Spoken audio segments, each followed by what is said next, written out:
विषयाचं नाव आहे जावे लेकीच्या माहेरा. विषयाच्या नावातच गंमत आहे ना. असं कसं होऊ शकतं? आई कशी माहेराला येईल लेकीकडे? ती तर तिच्या माहेरी जाईल ना. किती प्रश्न. थोडा धीर धरा, मिळतील साऱ्या प्रश्नांची उत्तरं आपोआप. माहेर या शब्दातच किती माया, प्रेम, जवळीक, हुरहुर, आपलेपणा एकवटलाय. नुसत्या माहेर या शब्दानेच मन हुरळून जाते. मग प्रत्यक्ष माहेरी गेल्यावरचा आनंद तर विचारूच नका. का बरं एवढं प्रेम या माहेराविषयी वाटत असेल?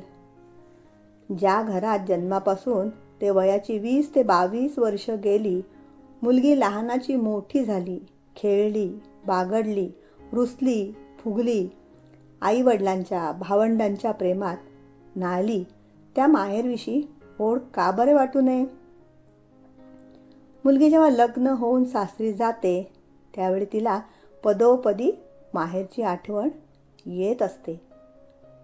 हळूहळू ती सासरच्या मंडळीत रमत जाते, त्यांच्याशी जुळवून घेत जाते.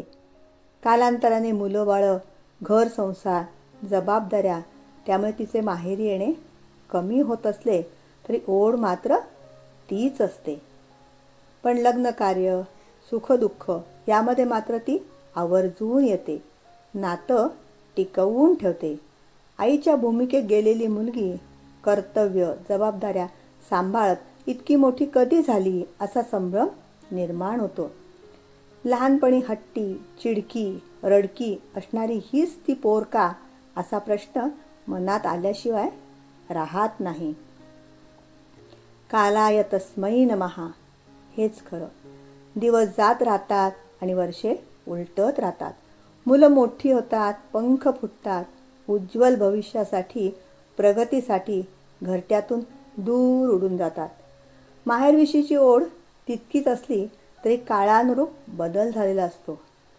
आईवडील थकलेले असतात, कधीकधी त्यांच्यापैकी एकाची साथ सुटलेली असते.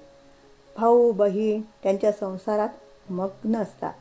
अशावेळी मनाला आपोआपच समजावले जाते आणि स्वतः माहेरी जाण्यापेक्षा आईलाच काही दिवस, काही महिने आपल्या घरी बोलवावे असा विचार फेर धरू लागतो.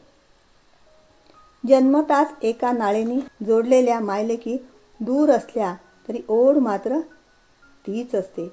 मग कोणत्या का निमित्ताने होईना मुलगी आईला घरी बोलावते. प्रेमापोटी आई पण लेकीच्या घरी जाते, राहते. मुलगी आईवडिलांची काळजी घेते. त्यांचे वयोपरत्व येणारे आजारपण, औषधोपचार यांचे भान ठेवते.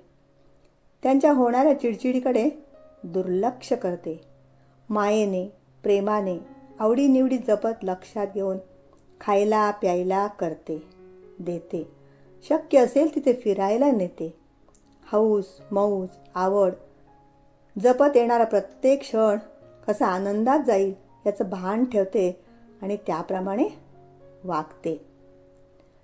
नातवंडात मुलीबरोबर राहून वेळही छान जातो, जणू दुधात साखरच. क्षणभर विचार केला तर लक्षात येतं, माहेर माहेर म्हणजे तरी याहून काय वेगळं असतं हो. म्हणून वाटतं की विधात्याने स्त्रीला एक परिपूर्ण व्यक्तिमत्व देऊन घडवले आणि कुटुंब प्रमुख म्हणून गृहलक्ष्मीचा मानही बहाल केला आहे. प्रेमाचा, मायेचा हा वारसा असाच पुढे चालू राहावा, वाढावा यासाठी तर माहेर या संकल्पनेत दडलेलं आपलेपण माहेर वाशिणीला साद घालत नसेल ना. धन्यवाद.